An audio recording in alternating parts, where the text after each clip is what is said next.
a transcribir porque así me ayuda.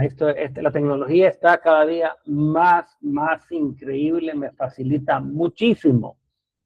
Ahora, después de la clase, me tengo toda la transcripción literal de todo lo que hemos hablado. O sea que definitivamente es una bendición. No sé cuántos están trabajando en el material. Déjenme decirle, yo paso muchísimas horas trabajando para que usted pueda avanzar y usted pueda crecer. Ya es decisión de cada uno si trabaja, si avanza, si crece o no. Déjenme comenzar con las preguntas. Vamos a ver.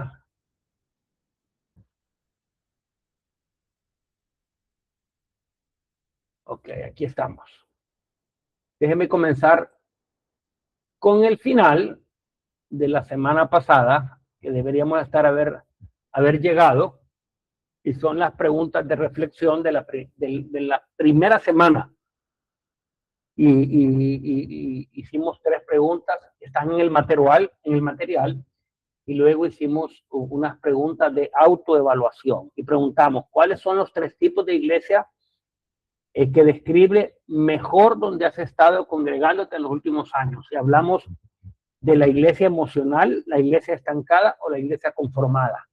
El tipo de iglesia en la cual yo me congrego define el tipo de cristiano o el tipo de iglesia en el que yo me puedo convertir. Número 2, el tipo de pregunta que hicimos fue algún yugo, alguna relación o algún alineamiento que estés cargando que sabes, pueden ser amistades, pueden ser mentores, pueden ser padres espirituales, que sabes que no son de Dios, pero te cuesta soltarlo. Estas son preguntas para reflexión personal.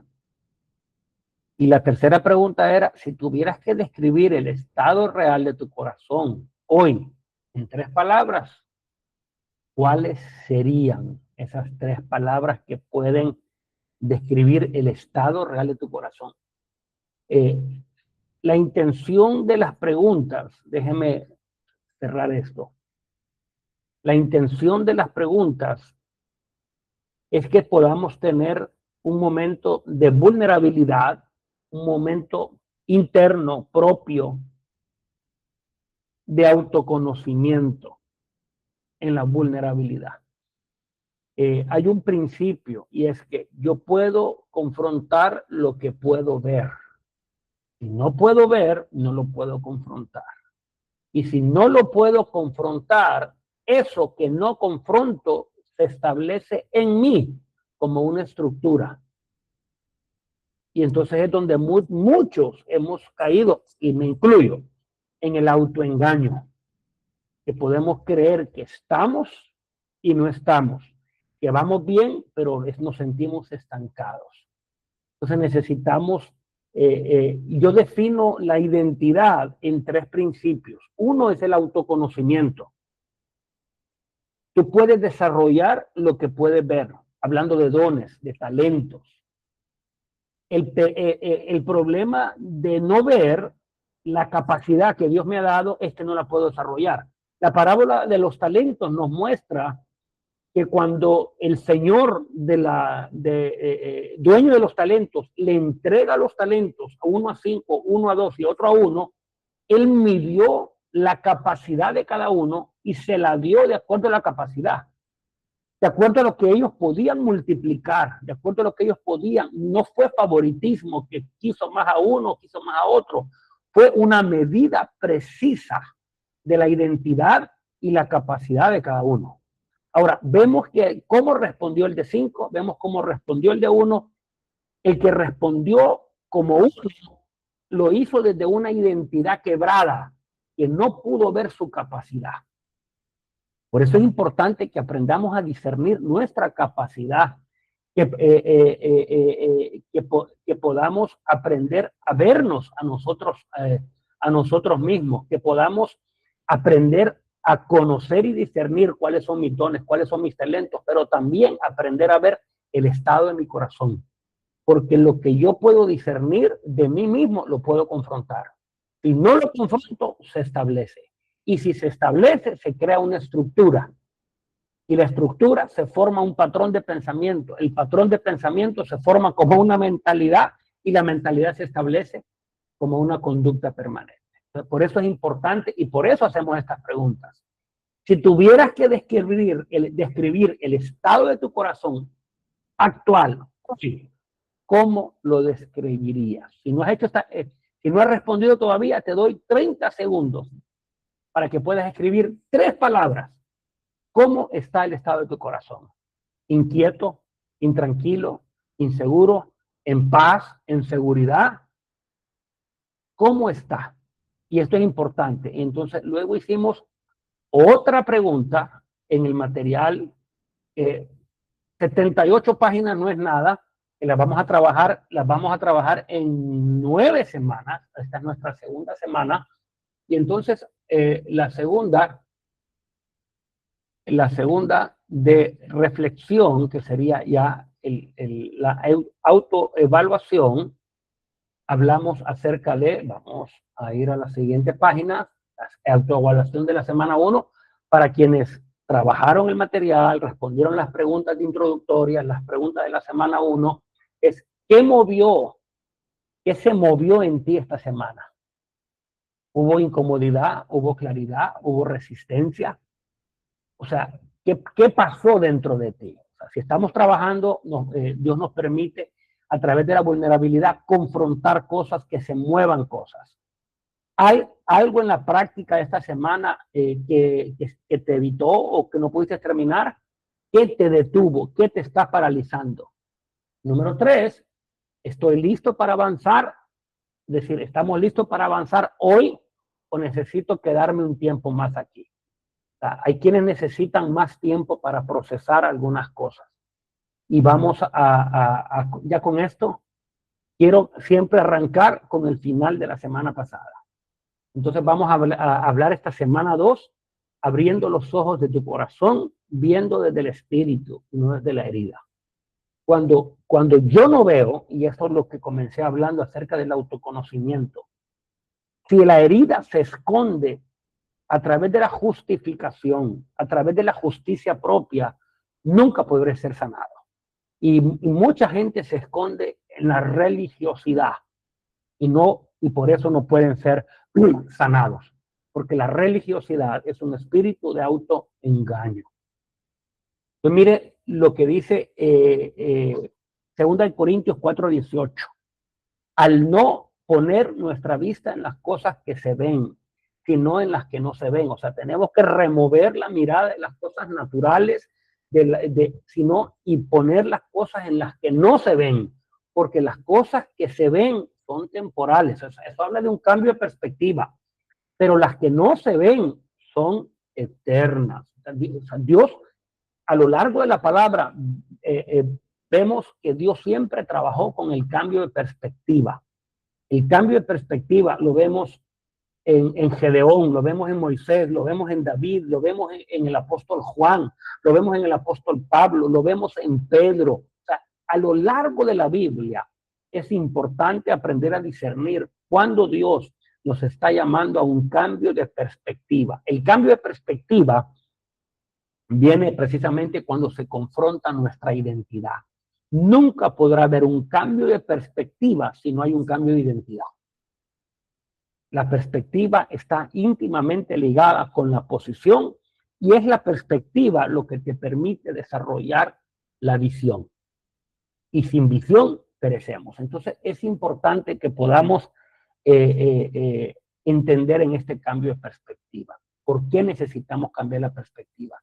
La perspectiva te permite entender dónde estás, te permite entender qué te hace falta, te permite entender la perspectiva del tiempo, la perspectiva de la espera, te permite entender hacia dónde vas, si te estás moviendo, si estás estancado. La perspectiva te permite ver tus límites del futuro, tus límites de identidad, tus límites de capacidad y te permite desarrollar lo que necesitas desarrollar. Yo hablo en el nombre de Jesús que hoy nuestros entendimientos se abre en el nombre de Jesús para poder generar un cambio de perspectiva, un cambio de mentalidad que me permita ver de la manera correcta y verme como Dios me ve. Ese es el cambio de perspectiva que Dios quiere, que veamos las cosas invisibles, las cosas eternas, las que no se pueden ver con los ojos naturales, sino únicamente a través de los ojos espirituales. Entonces hablamos que muchas veces sabemos que pasa algo, pero no lo vemos. Si yo no lo veo, no lo puedo confrontar. Necesito verlo, hablando de la sanidad interior, hablando de las cosas que me detienen, qué cosas me detienen, qué cosas me estancan. Sé que hay algo, pero no lo puedo ver. ¿Cómo voy a liberarme de algo si no lo puedo ver?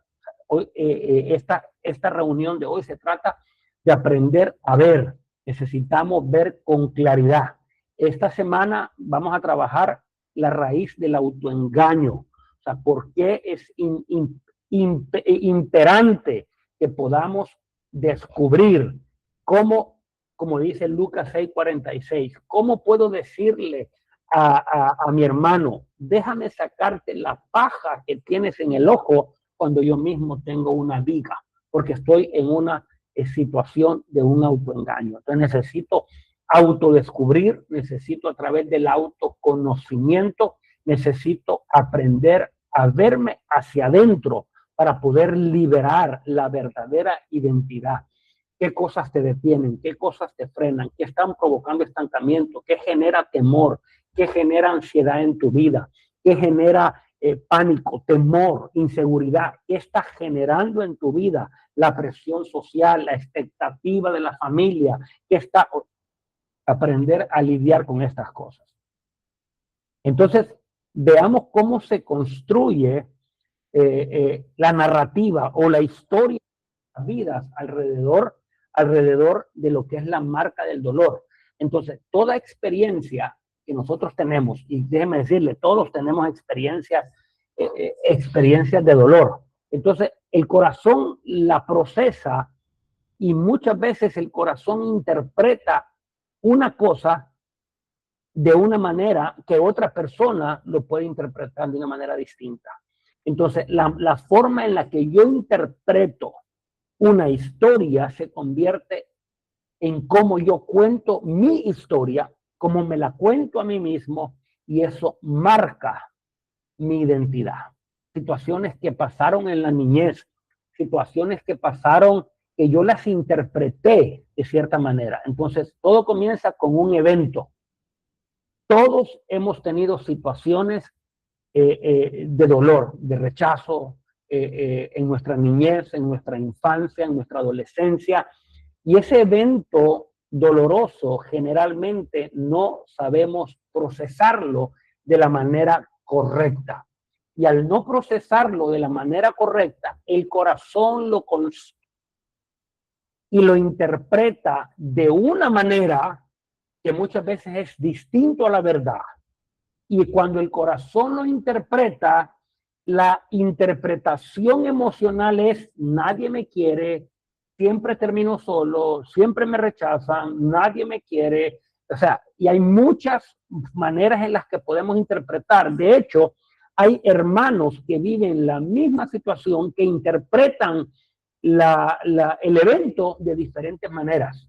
Yo necesito, a través del perdón, a través de la sanidad, poder, suena como una novela del tiempo, poder movernos en el tiempo, llegar a ese momento doloroso que muchas veces ni siquiera está en la memoria consciente, sino que está muchas veces en la memoria emocional, en la memoria inconsciente, pero que el proceso del dolor está ahí y tiene una interpretación, y esa interpretación se convierte muchas veces en la realidad de lo que yo soy hoy. Somos el producto del sentimiento del rechazo, porque hubo un evento de dolor. Somos personas temerosas, inseguras, timoratas, con falta de resiliencia, con falta de capacidad, con inseguridad. Nómbrele todo lo que usted quiera, porque hubo una interpretación de una situación. La palabra nos enseña en el primer libro de Tesalonicenses, versículo 5, capítulo 23, nos dice que todo nuestro ser sea guardado irreprensible para la venida de nuestro Señor Jesucristo.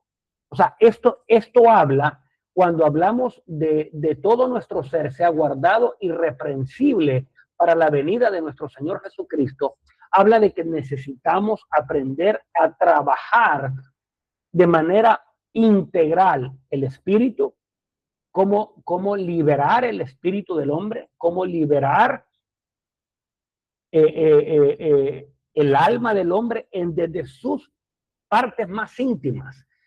Entonces, ¿cómo trabajamos el espíritu del hombre? El espíritu del hombre está compuesto, y esto no está aquí en el material, en el PowerPoint, sí está en el material. El espíritu del hombre está compuesto por la conciencia. La conciencia a nivel psicológico es una parte del alma, pero la conciencia a nivel espiritual está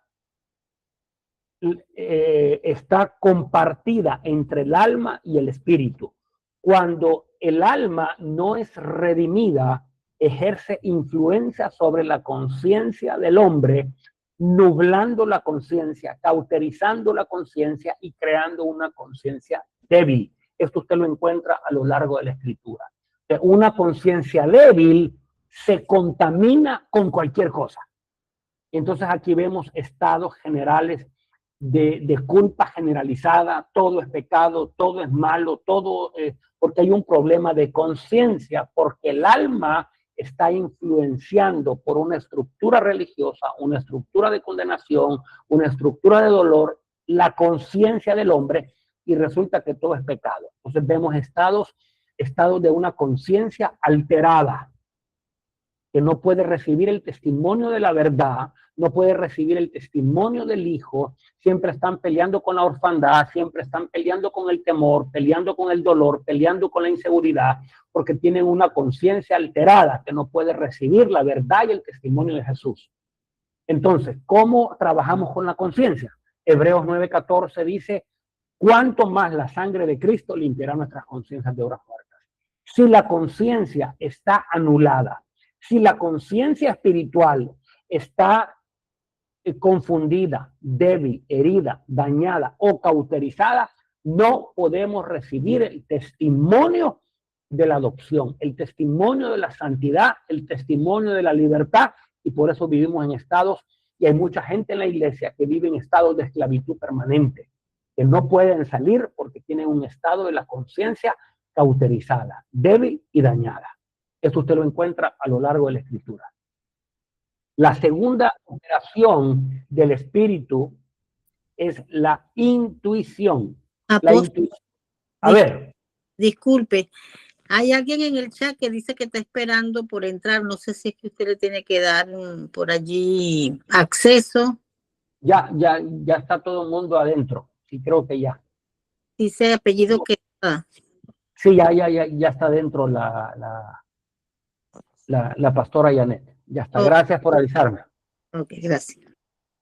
Entonces, la intuición es la capacidad de escuchar y de ver en el ámbito espiritual.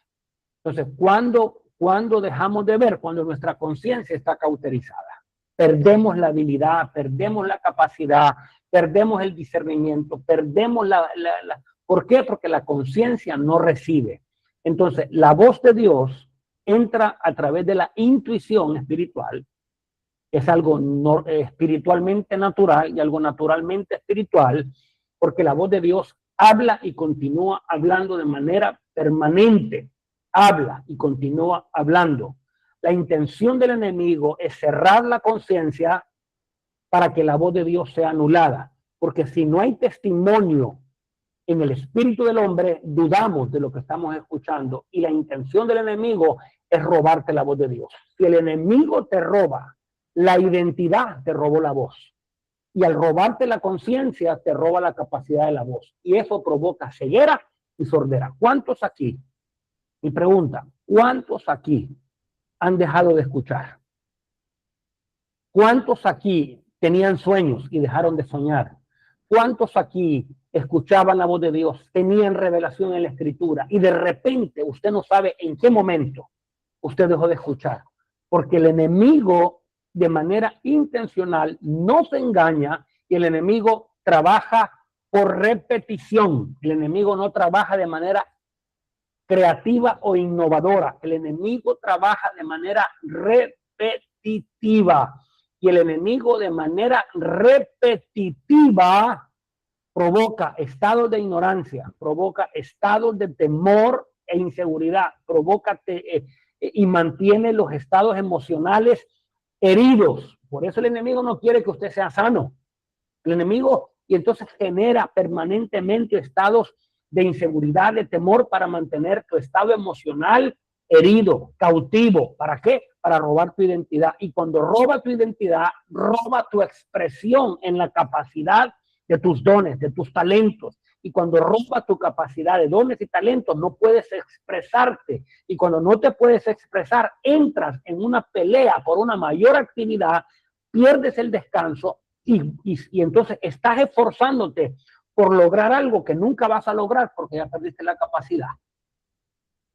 Entonces, así juega el enemigo. Nubla la conciencia, elimina la capacidad de la intuición, la voz de Dios se cerró, de repente es más difícil escuchar, tenemos estados de confusión, estados, ¿será Dios, no será Dios? Porque tenemos la conciencia, y eso se manifiesta en que se vuelve más difícil adorar. Ahora, la adoración es muy fácil adorar emocionalmente cuando tenemos necesidad y lloramos y ay, el Dios es mi amado y qué lindo, Él es mi Superman, Él es mi superhéroe, y entonces lloramos desde una perspectiva enteramente emocional, pero la adoración ni siquiera es eso. La adoración es un proceso de obediencia, la adoración es un proceso de revelación, la adoración es un proceso de sacrificio, la adoración es entrega. Entonces es más fácil adorar algo que mueve mi alma a que adorar en el silencio cuando mi alma no se mueve. Entonces perdemos la capacidad de la adoración, que fue lo que pasó con el pueblo de Israel. Y es lo primero que hace el profeta Elías. Restaura el altar que está caído. Había movimiento, había sacrificio, habían vacas que se morían sacrificadas, habían corderos, habían diezmos, habían primicias, habían ofrendas, había de todo, pero no había adoración. Hoy en la iglesia encontramos de todo menos adoración. Encontramos cultos adorando la adoración. Encontramos cultos adorando el sonido, el movimiento, la acción, la dinámica, pero no hay adoración. Porque ahora es difícil adorar porque necesitamos alimentar y mantener la emoción viva y activa porque no podemos movernos espiritualmente. Y algo que yo me he dado cuenta que es tan tremendo, y se lo digo aquí en confianza entre nosotros 20, la gente no quiere crecer. La gente está adicta a la emoción religiosa. La gente prefiere un culto donde alguien emocione a que alguien le enseñe. La gente no quiere, están cegados a causa del autoengaño. Y pues lo digo con mucho dolor, porque es algo que yo veo a diario, de manera constante. Entonces, así trabaja el enemigo. Crea una narrativa que marca, que mantiene en el dolor, cauteriza tu conciencia, te bloquea para que puedas escuchar la voz de Dios, y todo se convirtió en una estructura religiosa. ¿Alguna pregunta?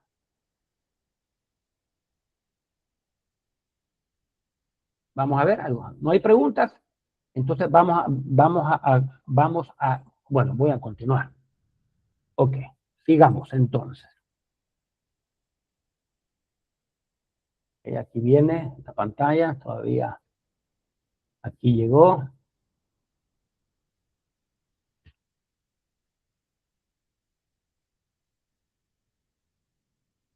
Ok, ya hablamos de la narrativa del dolor. No hay preguntas. Aquí es un proceso de siete capas, no las hablé todas. Entonces, ¿cómo una narrativa se convierte en una estructura? Entonces ya vimos aquí que esa narrativa se convierte en identidad. Ya no es la herida, ya es lo que eres.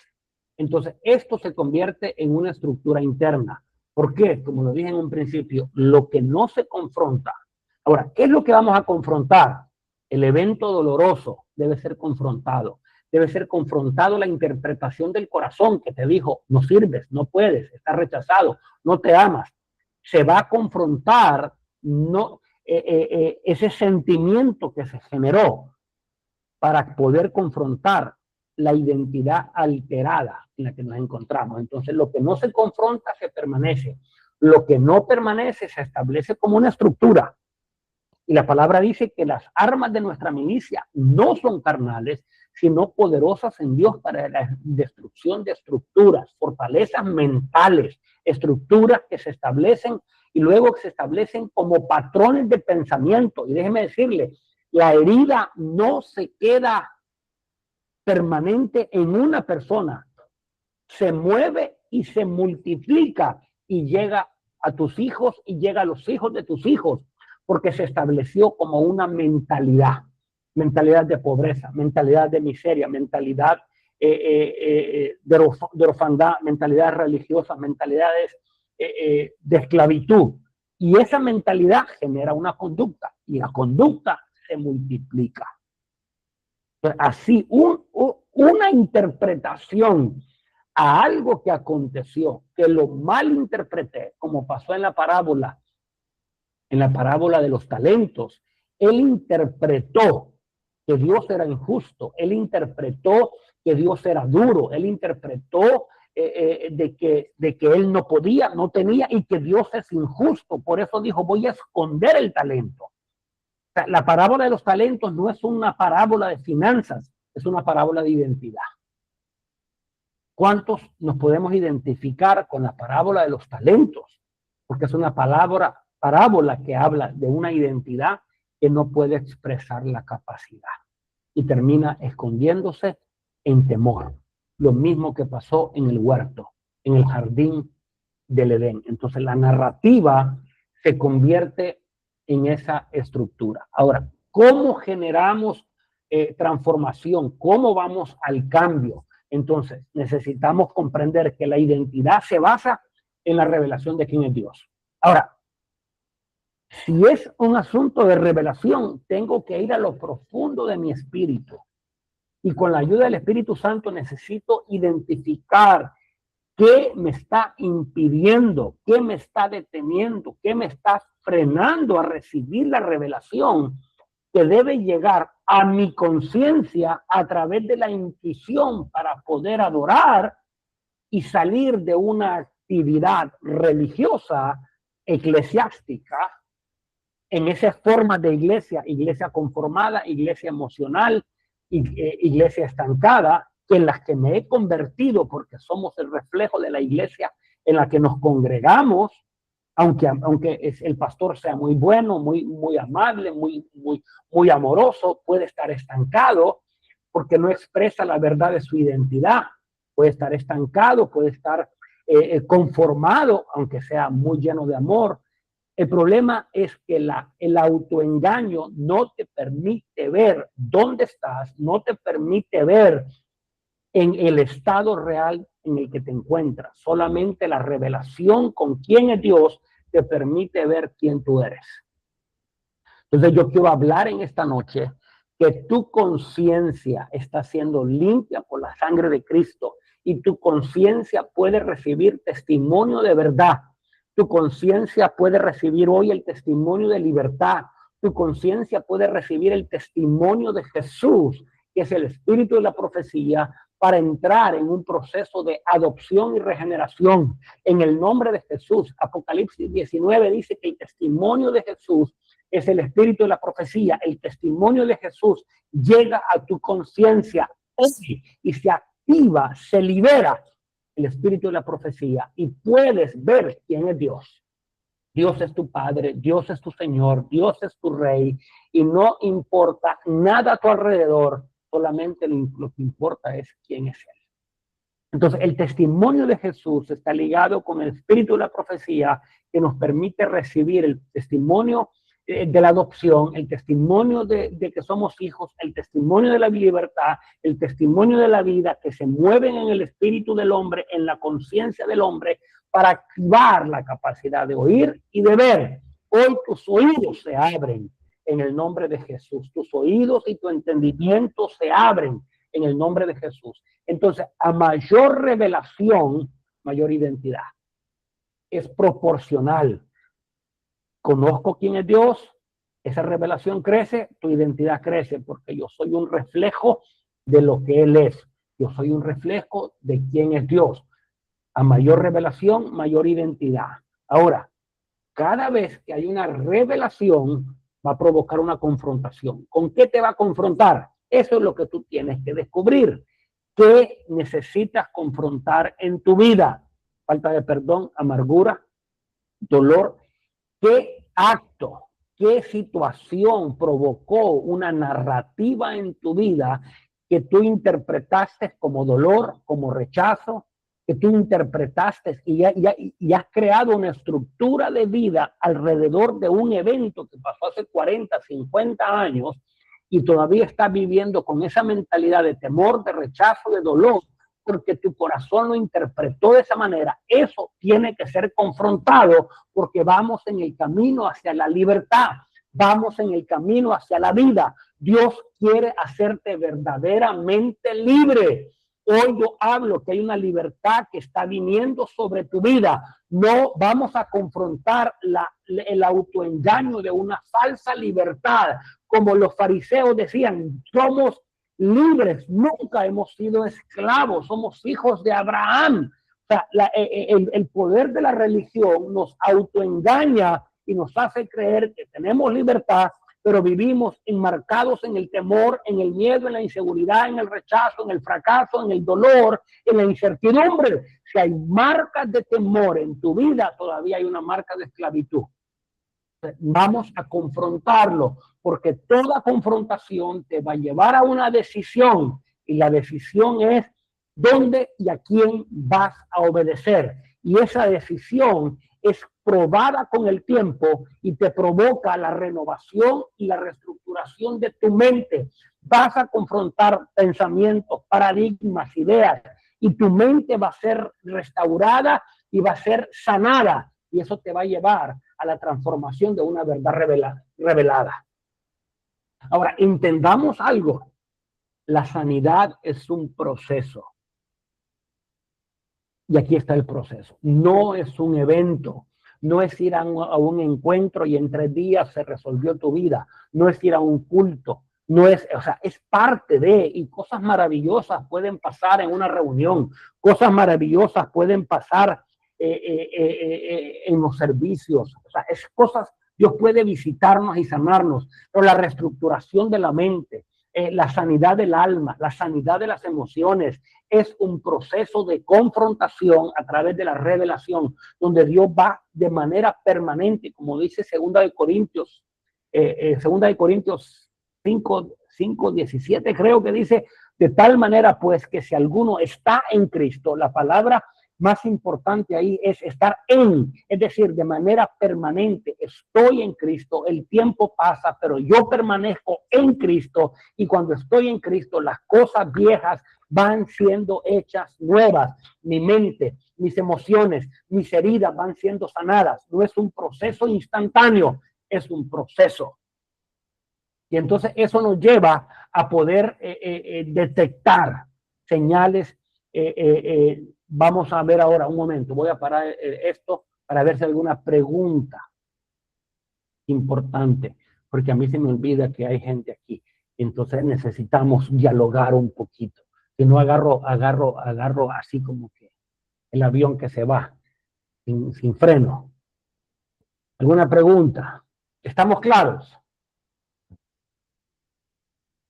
¿Tiene pregunta, Lisbeth, o era un aleluya?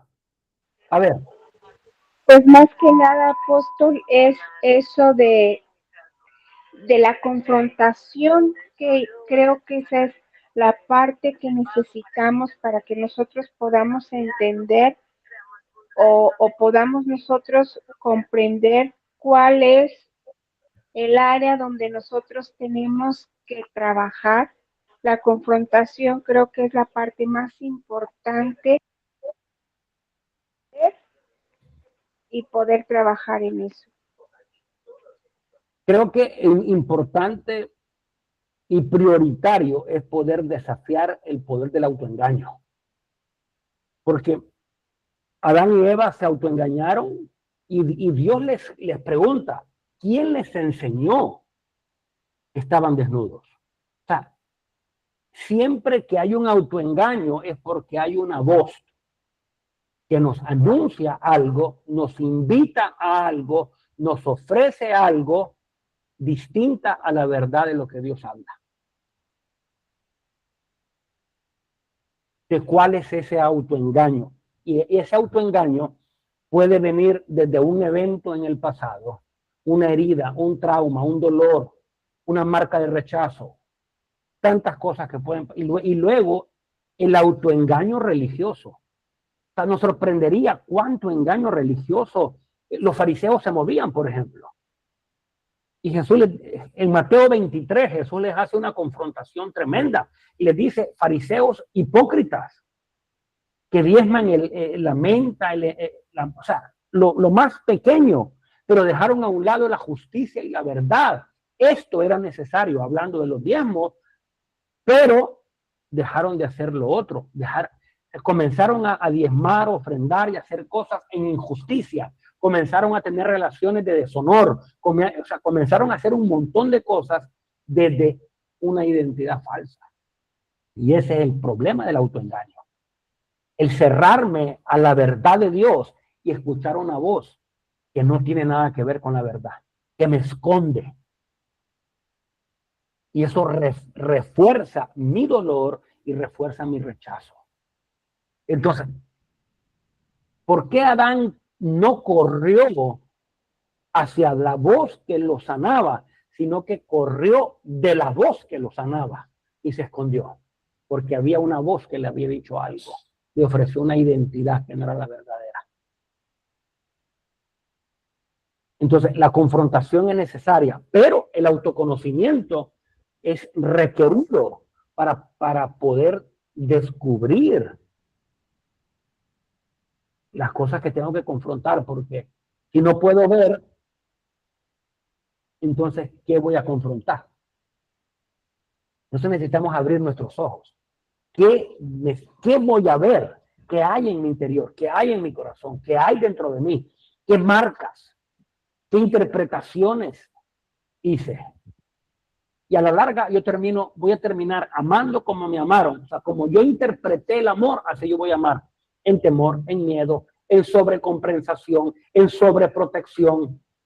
Y voy a terminar hiriendo a mis hijos, hiriendo a mi familia, porque yo viví e interpreté el amor de una manera distorsionada. Así se perpetúa la mentira. ¿Alguna otra pregunta?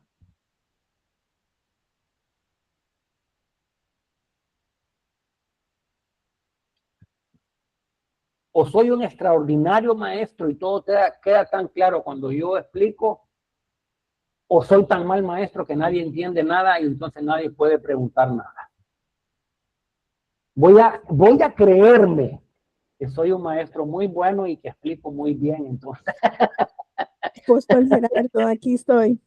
Es tan complejo esto, pero realmente la única forma es a través del Espíritu Santo, ¿verdad? Porque es que aunque yo entro en libertad por el pacto y por la sangre, pero eso es libertad como espiritualmente, pero luego el problema es mi alma que está ciega. Entonces, o con traumas o con heridas, entonces el alma no puede ver. Solo es por el Espíritu Santo que lo puedo lograr, solo Él en mí, porque si no, no salgo. ¿Cómo voy a entrar en una confrontación si no puedo ver la palabra revelar?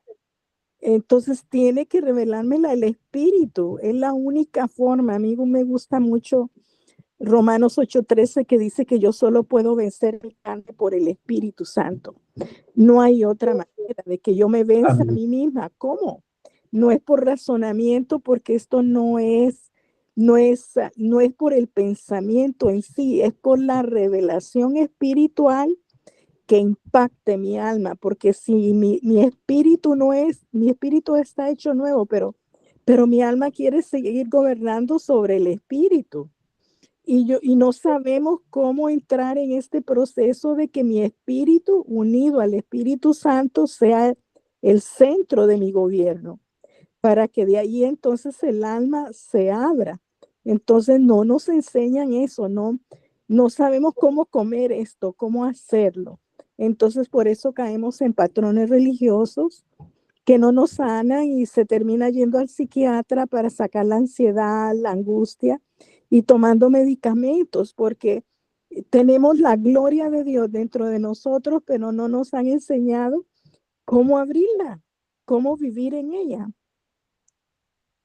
Sí, amén. Y de hecho la palabra dice que la profundidad, dice que Él nos dio de su espíritu para que podamos descubrir la profundidad de lo que Dios nos ha dado. O sea, Dios nos dio absolutamente todo, pero el alma es el obstáculo, mi alma, es decir, mi mente, mis emociones, que secuestran mi voluntad, oprimen el espíritu del hombre. Entonces, los traumas, las heridas, y nos mantienen atados en una falsa libertad, porque si el espíritu está siendo gobernado por el alma, termina oprimiendo. Y cuando el alma oprime el espíritu del hombre, termina la conciencia cauterizada y dejamos de escuchar. Y por eso terminamos llamando malo a lo bueno. O sea, como pastores comenzaron a llamar a las cosas malas como buenas. Pastores que comenzaron a lavar dinero del narcotráfico, pastores que comenzaron a llamar buena y casando homosexuales, pastores homosexuales, o sea, gente que comenzó amando a Dios. Yo conozco un profeta que lo conocí hace muchos años y hace poco lo vi en las redes sociales vestido de mujer diciendo, por fin me liberé, siempre fui mujer. O sea, un profeta en mi nación. Yo me quedé con los ojos cuadrados. O sea, un hombre que amaba a Dios por sobre, o sea, un hombre tremendo, que Dios lo usaba tremendamente. Pero las marcas, las heridas profundas dentro del alma, necesitamos saberlas trabajar. Y esto no es un asunto de psiquiatra, como decía, pero recurrimos al psiquiatra, recurrimos al psicólogo, ayudas y consejería. Lo que necesitamos es la unción del Espíritu Santo que despierta nuestro espíritu, pero tener la conciencia que necesito trabajar en mi alma. Si no tengo la conciencia que necesito trabajar en mi mente, confrontar los patrones mentales, confrontar las mentalidades, confrontar los paradigmas, derribar las estructuras, sanar el corazón herido. Mira lo que dice la Biblia en el Salmo 55:3. Describe personas que se sobresaltan de pavor donde no había relación de miedo. Eso habla de una reacción de dolor excesivo. O sea, yo le llamo gente que se ahoga en el vaso con agua.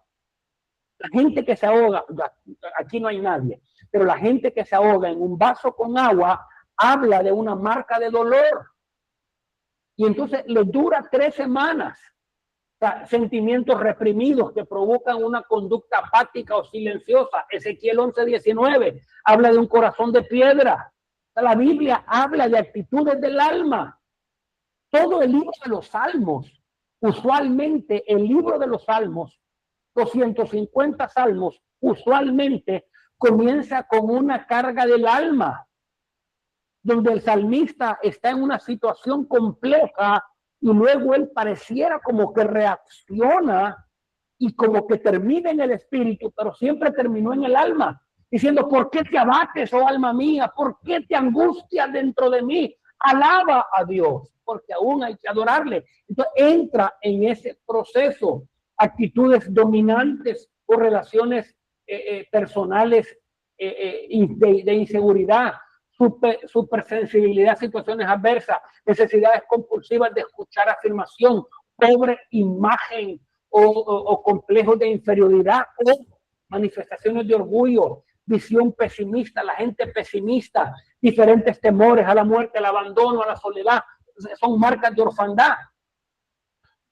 Las conductas marcan un diagnóstico y en mi opinión, que yo no soy ni psiquiatra ni psicólogo, todo el diagnóstico que nos dan estas señales conductuales no resueltas se manifiestan en dos heridas principales. Uno, la privación del amor. La privación del amor puede venir por una serie de cosas. Yo le llamo privación del amor al rechazo. Tiene que ver por padres abusivos, sexuales, emocionales, psicológicos o verbales.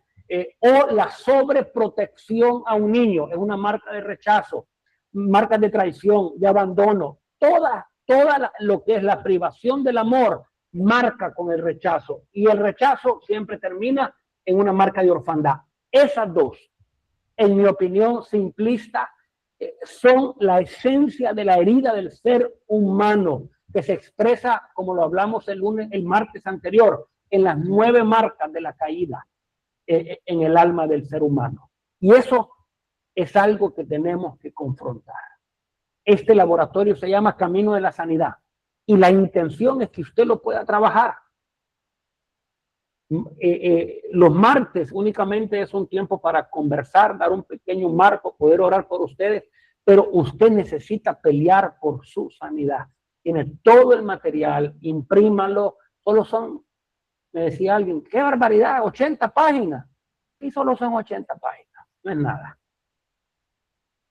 Es para que lo trabaje 5 días a la semana, o sea, ya a partir de mañana usted lo trabaja miércoles, jueves, viernes, sábado y domingo. Descansa lunes y martes. Porque aprendemos a descansar en él. Entonces, déjeme cerrar con lo que vamos a finalizar la semana en 5 días. Mire cuáles son las preguntas que vamos a necesitar hacer para que vaya trabajando en ellas. Vamos aquí. Esto está en su material. Práctica número 2, semana, apertura del corazón. Esto es su diario. Durante esta semana, escriba en ese diario por lo menos 3 veces.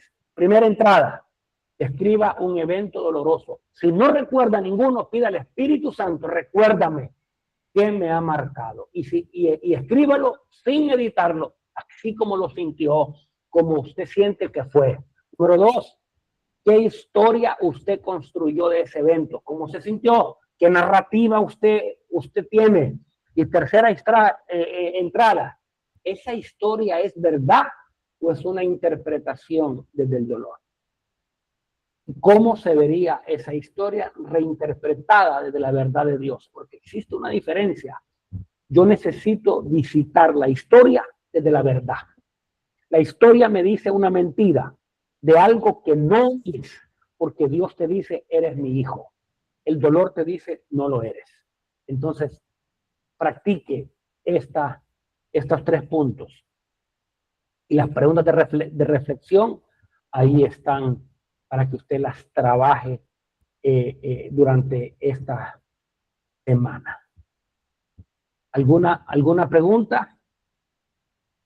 Vamos a orar entonces. Si no hay preguntas, gracias por la participación, pastora. La pastora Janet Quesada es una mujer que Dios la usa en liberación tremendamente. Es una mujer con un testimonio impresionante, una mujer que yo honro tremendamente. Conozco su testimonio y su pelea fuerte para la libertad y para libertar a otros. La honramos, profeta Janet Quesada de Sierra, que valga la redundancia, es orgullosamente catracho costarricense, pero más catracha que otra cosa, hondureña pues, aunque nació en Costa Rica, tengo entendido. Pero bueno, oramos en esta hora.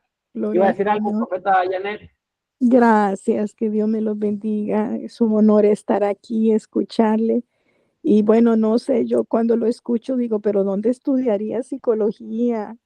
No, La psicología del espíritu, porque es tan hermosa la revelación, apóstol, que me fascina escuchar cómo el espíritu lo usa para entrar en las profundidades del corazón, de los pensamientos, de las emociones, de la voluntad, y lo disfrutamos realmente. Gloria al Señor por su vida. Amén, gracias, le honramos. Padre, en el nombre de Jesús, yo te pido en esta noche, Padre, para cerrar e iniciar el proceso de esta segunda semana. Padre, el proceso de la libertad es un proceso de permanencia, no es un evento emocional, es un proceso. Yo oro por mis hermanos en esta hora, Dios, que la fuerza de tu espíritu, el poder del Espíritu Santo sea presente para abrir ojos, oídos, para poder confrontar los patrones, ideas, pensamientos, traumas y mentalidades, porque vamos en camino a la libertad en el nombre de Jesús. Yo te pido, Espíritu Santo, que traigas y actives la memoria inconsciente, la memoria no emocional, y nos recuerdes heridas y situaciones que marcaron el cómo me veo hoy, en el nombre poderoso de Jesús.